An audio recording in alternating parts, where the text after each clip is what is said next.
everybody. I'm so excited for our Lunch and Learn today. Today, we've got an incredible guest. We're here to talk about how we can improve our people management, improve our leadership, and boost our team performance.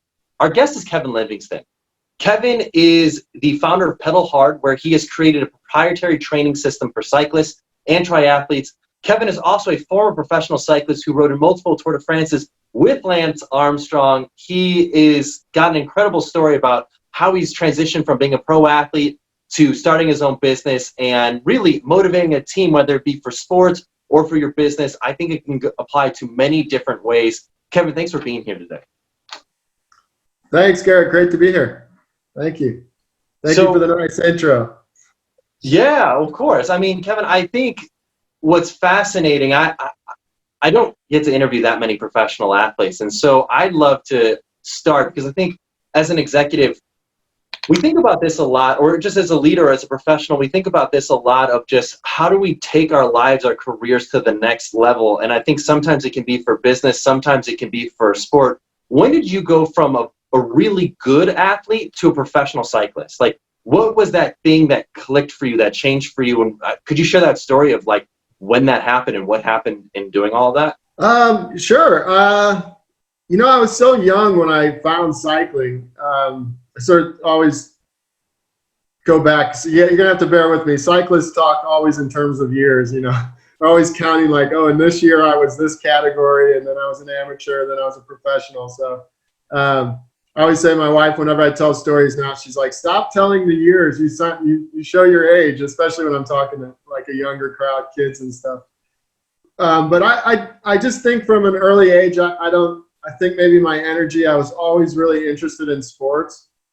It sounds funny, but I remember my grandfather used to always say that I grew up in St. Louis, and when we would go see him, I just remember him in his chair, and he'd smoke his pipe, and he had his drink, and he used to grab me when I was running through, and I was, little, like, I don't know, 6 to 8 years old, and he'd say, this kid's going to play for the St. Louis Cardinals. That's when they were our football team, And but I always had that. I was always like kicking a soccer ball or carrying a football in a picture or doing something.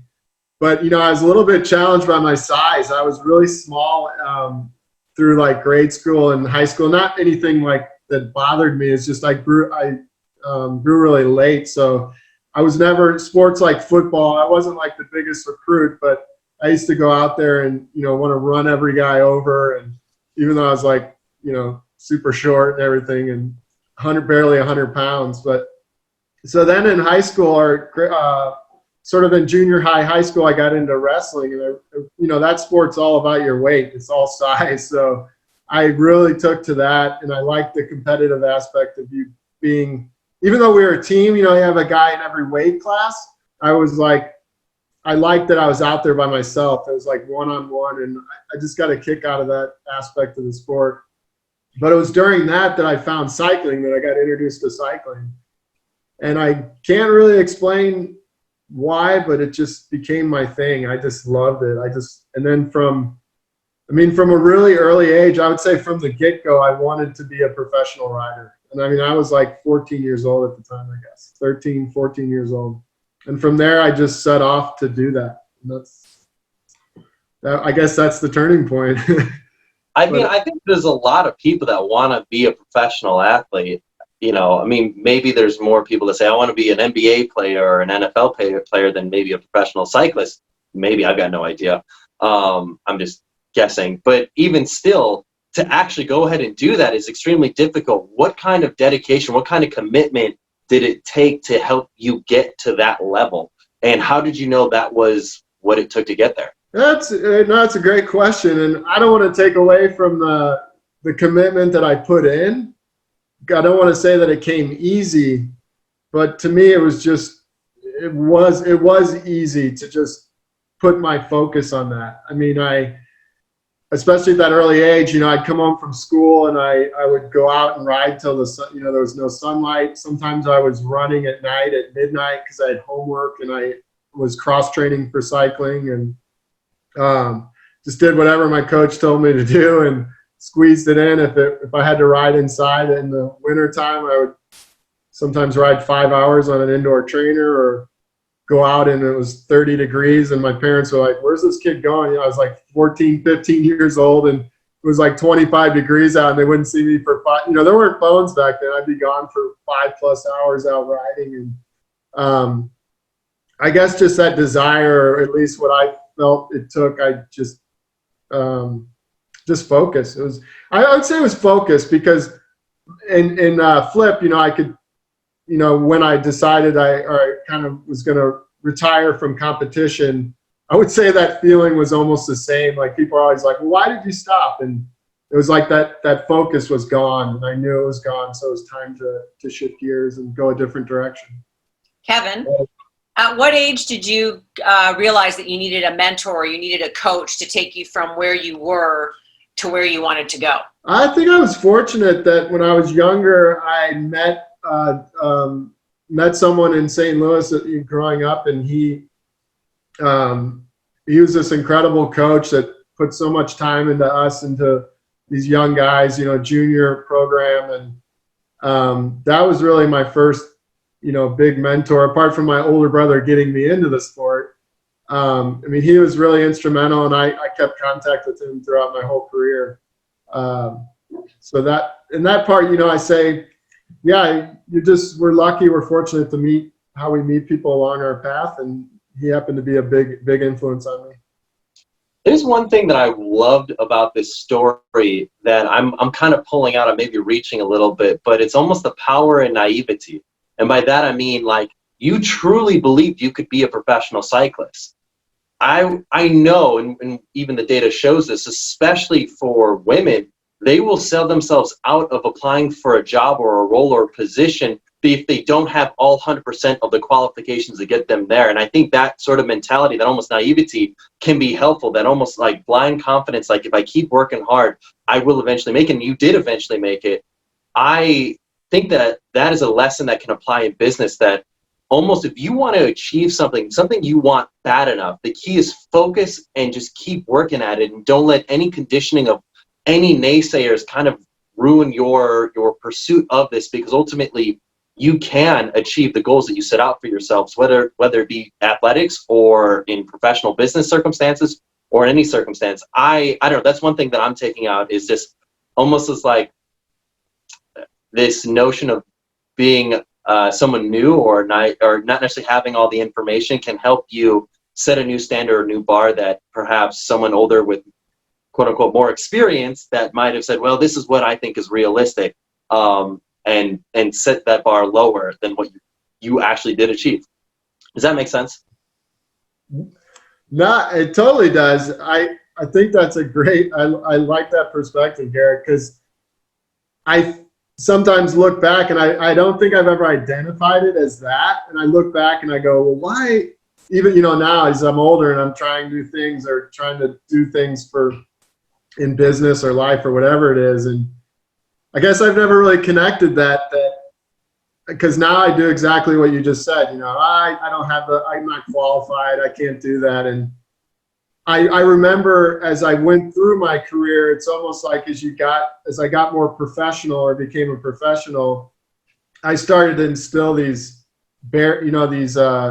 sort of like, not roadblocks, kind of limitations, right? Like, oh, okay, now, here I am, but I can't do this, or maybe I'm not good enough to be in that, to get that result. So that definitely, I think, does come along that maybe with age, I don't know, with age, but no, when I was younger, I do remember actually at about 20, I think I was still 20, right before I got my pro contract. I do remember though having some self-talk, like you can do, I knew it was time to make that step and to actually get that, to be that pro that could maybe ride in the Tour de France. And I do remember having those conversations, with myself about, you can do this, like this is real, like you really can put on that jersey and shorts, in cycling, that's like the kit of a pro rider and be on that team. So maybe, yeah, definitely I think probably the 14, 15, maybe, I don't know if it's immaturity or naivety, but yeah, it helped. I mean, it's cool. And I think that's something that as a business leader, as all professionals, we can hear that story and say, one, anything is possible. Two, we hold our own self-limitations that help us that essentially inhibit us from getting what we want. Fear is the thing that holds us back from getting the things we want in life, in business, in our careers. And when we harbor this fear, when we harbor these insecurities, these inhibitions, it impacts us. And one of the best ways to overcome them is just kind of what you just did, Kevin, was put them out there and say, hey, you know what, this is something that I thought I couldn't achieve. And as a professional, as a leader, it could be something that we want to accomplish. Maybe it's a milestone we want with our team, whether it be sales or whether it be from a technical development perspective, or maybe for our own personal growth and our own personal trajectory of where we want to be or where we can see ourselves. Having that mindset of it can still happen, I believe it can still happen, can be so critical to our own success. The moment we start letting what we think is realistic stop our pursuit of this, it can be difficult for us to continue to see growth. I have this really great quote I want to share. It's really quick, and then I have a good question is, this was by Panjali. It says, when you are inspired by some great purpose, some extraordinary project, all of your thoughts break their bonds, and your mind transcends all the limitations, and your consciousness expands in every direction, and you find yourself in a new great place. And I love that, because it's like you were inspired by something where you oversaw any of the obstacles because you were driven by something else. And a question that I have is, you went from being a pro athlete into starting a business, and what skills did you take from a pro athlete that you applied directly to starting a business and being an entrepreneur? Did that help you?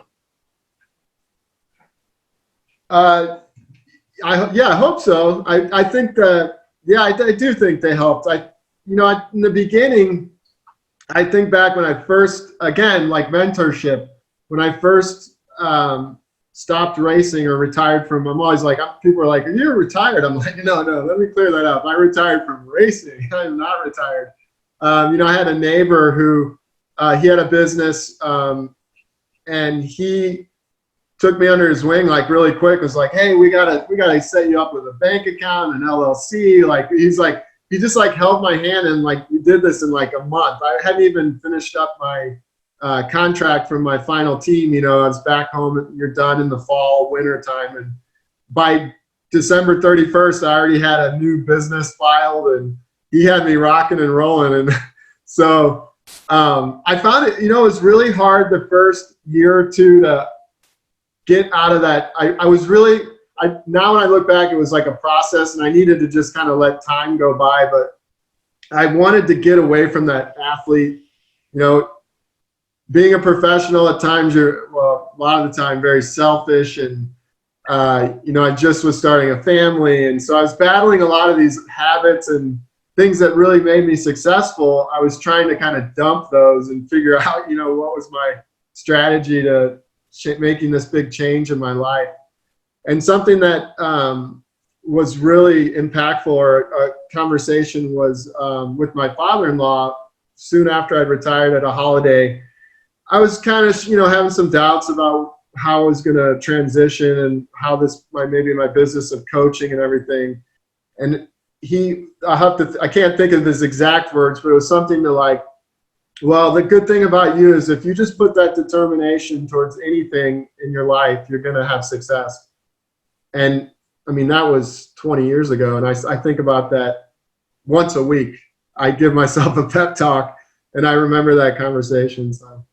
That's such a powerful story. I think that gives kudos to the power of pivoting. I mean, we've all gone through COVID over this past year, and in any business circumstance, I can't think of one company that hasn't had to pivot in some form or fashion to handle this new business environment. And I think your story of having that determination, knowing that if you set your mind to something, it will work out, and that sometimes the first steps are the most difficult. It's the slow gains to getting to where you want to be is so difficult. But by being willing to take those steps, and by willing to just more or less take the steps that are required, the lumps, I guess what you would say, to get to the point where you're starting to actually see some results. It doesn't happen overnight, and can be pain, and in fact typically is painful at first, but that discomfort is what breeds innovation and growth. And I think that's a lesson that any professional watching this can take home and think to themselves, okay, what are the circumstances that I'm in? And this could be pivoting in a variety of fashions. It could be personal. It'd be like, hey, I didn't have a family, but now my spouse and I are starting a family. And now I'm having to pivot my personal life to this. Or, my kids were going to school, now they're at home, and I've got to figure out how to teach my kids and do work at the same time. Or it could be professional. It could be I'm transitioning into this new managerial role, or I'm transitioning into this new work circumstance. These are all factors. These are all things that these professionals that are watching this right now are potentially going through, and everybody's pivoting. It could be changing their business. So I think that's a great story of just needing that determination and being able to be confident that you can take yourself to the next level and that you're never too old to pivot. Yes. Yeah, and for sure.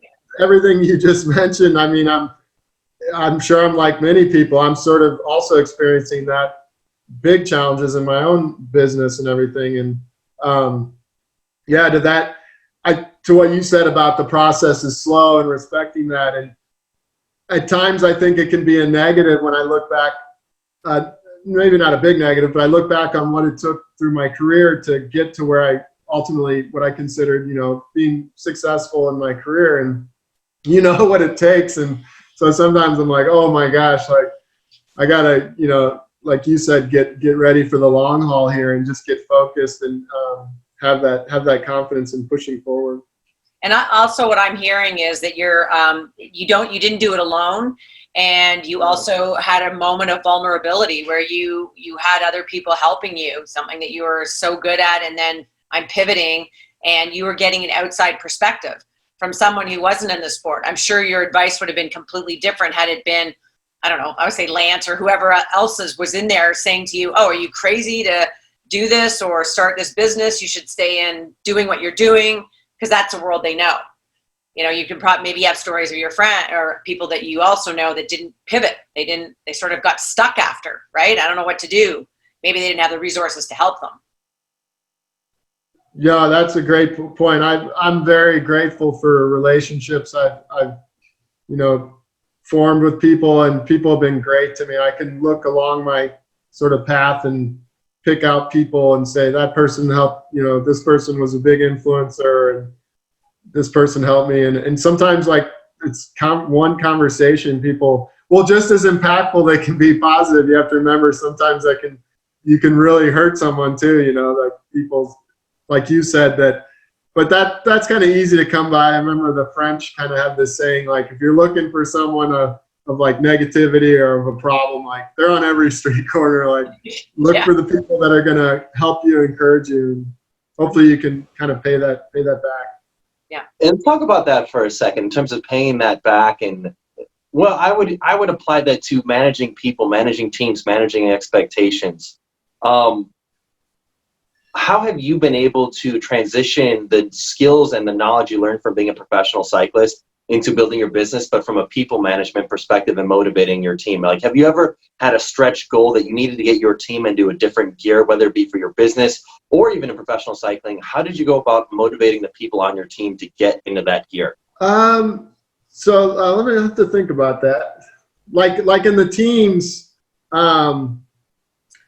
kind of, you, especially at the pro level that I rode at and where I got to, and being in those roles of like, riding with Lance Armstrong, you sort of figure out, and I'd assume this is the same, you figure out what you're really good at or what your role is, and you contribute, and you allow other team members to contribute, and you let everyone, you want to make sure everyone can do their thing and shine, and not be in a rush to kind of put yourself up in the forefront, like, look at me, look how great I am contributing to this team. And I have a very small business that fluctuates in time with how many people we might be working together. And I'm pretty, I think sometimes I'm pretty critical because I am of myself. So I had some people who've helped me and said, like, Kevin, like, sometimes, like, if you want something, I came up with this phrase, like, if you want something done your way, then do it yourself. If you want something done the right way, then allow other people to help you and do their job, let them do their thing. And then another was just, being like, having these ridiculous expectations probably coming off of yourself on other people. And it's not that, it's not to sound bad, but not that you don't need 100% of people's efforts, but it's not necessarily what your needs are, what they can provide and get done. And so I think a bigger part of me was just learning to lead and kind of get out of my coaches and the people that were helping me or working with me, just get out of their way, give them good direction, good support, and just let them, maybe an example would be like, I coach often in an environment where people come in and train in like a facility with me, and not really like just letting my coaches go. Like, these people form relationships and like my coaches sometimes more than me. Like, and you think, oh, I'm the head coach, I'm this guy that rode the tour and I got to run these classes. And really, like, they're like, no, they want to relate to these coaches that have stories and build relationships and have experiences too to share with my athletes or my clients. So those are lessons I've learned. They sound a little bit more kind of maybe personal, but I hope that people that have worked with me, found me to be, to provide enough leadership, but also I believe in letting people kind of do their thing and hopefully shine.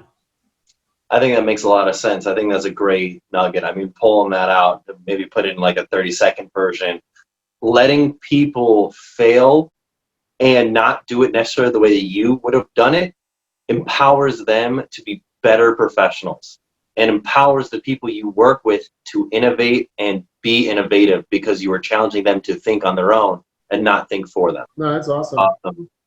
Well, Tori talked about this a second ago. I love to learn your thoughts on vulnerability. How has that played a role in your life? When have you had to be vulnerable as a leader and as a professional? Meaning that something didn't go the way you wanted it to go. I mean, I know obviously we've heard about, Lance Armstrong and doping and, all the things that were going on during the Tour de France. I would love to learn how you were able to maybe harness that type of experience and help leverage that to help you be a better professional and a better leader and allow people to learn from your story. I mean, I've done interview. I did an interview recently where I was pretty candid and open about, what went on there. And so I did talk about how that was tough post-career to whatever. People don't care. I don't need them to feel sorry for me. It's just, that was a tough thing to kind of come to grips with, I felt like made some choices that were tough, and, you can't go back and change them. You got to learn from them. And that's what I was, when I talked about doping, it's like, then you're kind of like the embarrassment. And for a while, I actually think I avoided doing public speaking. I know I did, not actually, or I avoided doing any kind of public speaking or interviews because I kind of cringe. Even before anyone really knew all about the doping, people would ask me, oh, you did so great, and you're a pro athlete, you're so awesome. And kind of in my head sometimes I'd be like, yeah, I'm not that awesome. Like, I kind of had this hidden story that a lot of guys went through and had to make similar decisions.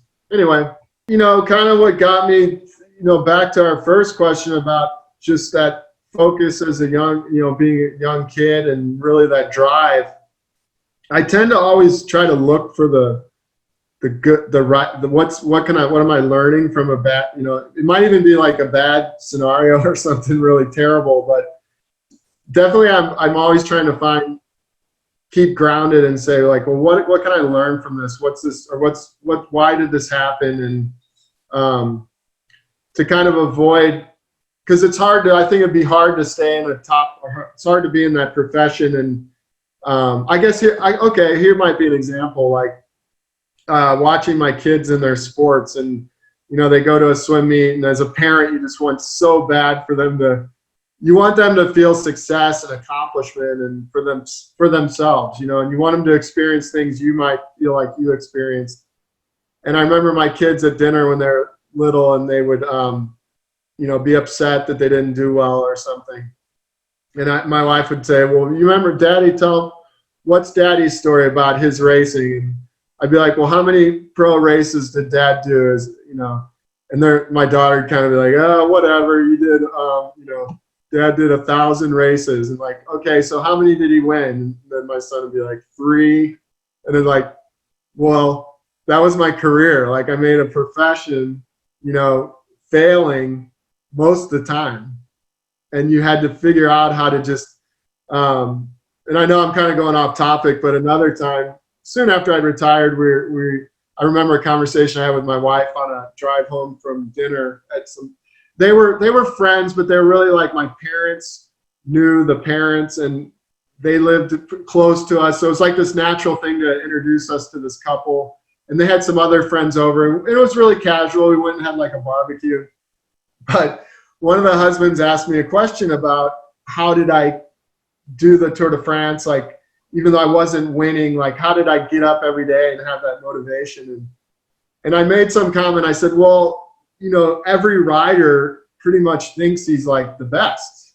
And he thinks that on any given day, if everything were to go just right, he's the best and he's going to win. And it's not that you're like sitting around going, oh, I'm the best, but you are kind of rationalizing like, okay, I can do this. Like I could possibly win today, or that's the talk you got to have. You're like, I can be in the front group, and when we left, she's like, I just came across wrong, I think. And she was like, wow, you sounded really like, that was kind of weird, like arrogant. And to me, it was just like, no, like there's no way I could have done it that long without having, I think, that kind of, at least for me, you know, I know that I've also learned that ways I think isn't like everyone, we don't all think the same and are motivated the same. And I don't think that came from like having a big ego but it was just, yeah, that's what I felt like it took. You had to be kind of tough, you know, you had to be tough mentally for sure. Not kind of, you had to be. Yeah, I mean, if you're not in your own corner, who's going to be? And I think this applies to so many professional circumstances. When we're talking about advocating for ourselves at work, we're talking about advocating for any project that we're working on. When we're talking about trying to get our team to buy into this new thing that we're trying to innovate and implement, we have to believe that this is the number one thing. It's there's a saying that I've heard. It says, if you're going to take the island, burn the ships. Don't give yourself a plan B. Tell yourself this is the way through this wall, and the only way we're going to get through is breaking through it, and we are the one to do it. And that, I think, makes a ton of sense. I don't think that's arrogant. I think there is a natural amount of, open-mindedness to pivoting and iterating. I think that's good and inherent, and that is healthy. But I think that there's also a necessary need for drive and just willingness to bust through this to get to where you need to be. Because if you don't have that, if you're not willing to advocate for yourself, nobody else will. So what percentage is mindset? If you had to say it's goals, and it's like, how important is that mindset? And the second part of that question is, when people are, I'm sure in the race, people are trying to throw you off your mental game. And how do you handle that? And it's funny, like everyone's always like, oh, it's 99% mental, 1% physical. And people still say that. We still talk like that, but I don't know how many people would admit that they might believe it or even are willing to attempt that and practice it. But in sport, at least in cycling, like it is almost that. I mean, if you are not motivated at a race with other professionals where the difference in physical it's so small. It's like, I say, it's great to watch other pro sports on TV. Like when you watch boxing or football or whatever it is, or basketball, they make it look so easy, but it's because they've taken out all the little things you can't see. They do so naturally, and they're all at the same level. So it looks so clear to us. You know, it's like, well, why didn't he move his head for that punch? You know, but you missed the 20 years of him in a gym learning to dodge every other punch. You know, he's dodged every other one, but he got hit by that one. So, sorry, I kind of lost my thought there, but yeah, I think the mental is everything. It's a big part for sure. And how do you prepare yourself for negative forces? Like, you know, the races the stars aren't always aligned in most. If you're 1,000 races and you're winning a small percentage of them. I mean, I guess you're a little bit, that part of it is personally, I'm sure other riders would have stories, and you have to develop that self-talk and that strategy of how you're going to deal with it. And I think maybe those stories have given you a little insight maybe to my own strategy of self-talk of sort of that, oh, tomorrow will be better, and not making excuses for myself. It was always like evaluate what happened and kind of like learn and then move on. Don't dwell on it. Definitely there's no time to dwell on it, not in the career. Yep. Thank you. I love that. It's like success is when preparation meets opportunity. So when we're talking about a business professional, we can't think, okay, I've done no prep, I've done no getting myself into this framework of skill sets to be in a position to take advantage of this opportunity and expect that I'm going to achieve these positive results. But after I've worked hard enough, gotten the skills and the experiences to get myself into a position where, you know what, on any given day, I can win this sale, or I can achieve this technological feat, or I can lead my team to this outcome. I can be that motivational leader my team needs from me, whatever it may be. Then outside of that, once you're on an even playing field and you know that you've got the capabilities and the mental framework, or the abilities to do it, that mental framework is so critical. The mental capacity to go ahead and say, you know what, I'm going to do this today, and being intentional and focused on doing that is so critical.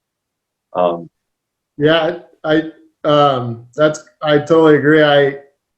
And just that, I used to always say too, like, if I'm riding in and I'm 20 minutes down, as long as I gave it like everything I had and I didn't quit, like it was just, I reached the limit. I used to always be afraid that my body wouldn't cooperate. And that's usually what I felt like happened. My body physically couldn't keep up with my mental. And that was what I kind of prided myself on. The suffering, whatever, that's like comes with the profession. Like, you got to be able to suffer. Like, that's part of the deal. And for me, that was just like yeah, you're going to suffer today. So it was always like, well, is my body going to cooperate? Like, at some point, my heart rate won't go any higher, you know, or you've got too much blood lactate in your legs, and the muscles just physiologically, scientifically will not continue at that output, you know. And that's kind of, that was the way I approached, you know, I always thought like that. And I'd almost be afraid sometimes, like, oh my gosh, I hope that I've got it today. And I think that's probably pretty common in most athletes. But I do want to share something I admire in others. I'd still look to sports for kind of motivation in my everyday, just, you know, life. And I know it's a pretty brutal sport, but I got into like Brazilian jiu-jitsu, and I love watching the UFC on TV. And there was this one fight that I'll watch over and over, and it's these two guys. They just went so hard and it went all the way through. It was like a championship fight. It was 5-minute rounds. And you would think, you're just sitting there at times going, just quit, like, just give up. Like, and the fight in this one guy is just like, to me, that guy has such mental strength. Like, to me, it's just such an example of someone who won't quit. And like you said, he's been doing it his whole life, and he knows he's prepared. And he just knew at any moment he might catch that other guy, as long as he could like stay in the fight. And I just admire that so much when people have that like fight in them.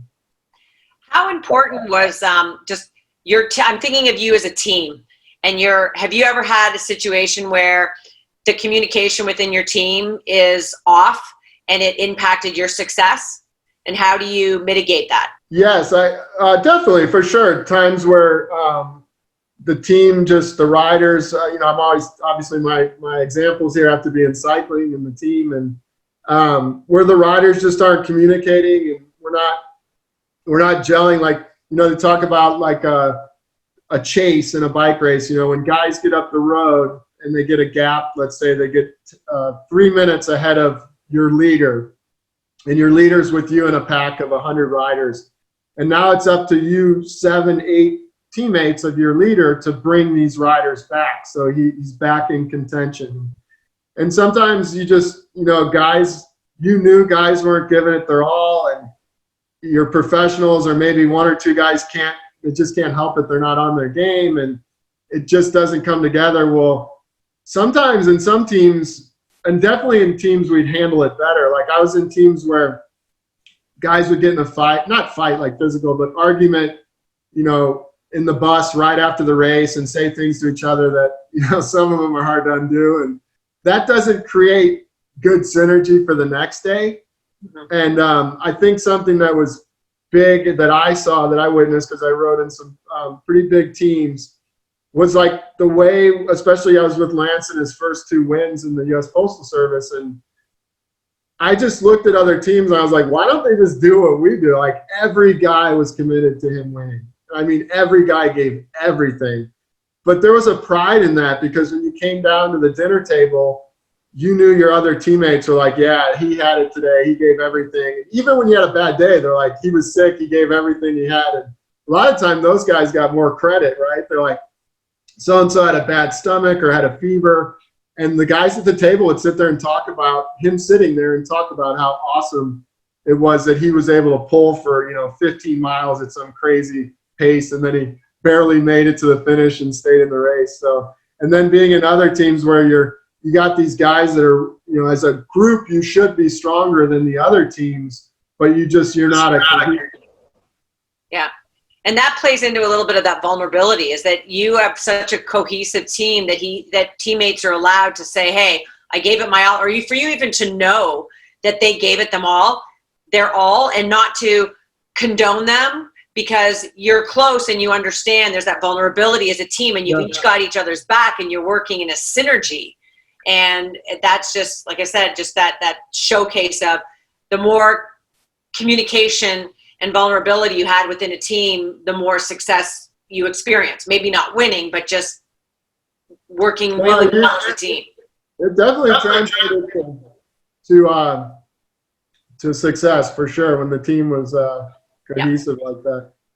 This is awesome, Kevin. And even, sorry, go ahead. Oh, sorry. Oh, just in terms of like the energy our team would build, like one thing coming down to your teammates to the dinner table, and often in the hotels, the teams will share, and there'll be like 5, maybe even 10, 15 teams sometimes in the same room eating. And when the team is that strong, it like resonates out to the other teams. It's like you go walking to get your spaghetti or whatever, and the other teams are just like, oh gosh, we got to deal with them tomorrow again. They're going to set a certain pace, and it's almost like you beat them already. You beat them with that energy. With a mindset too.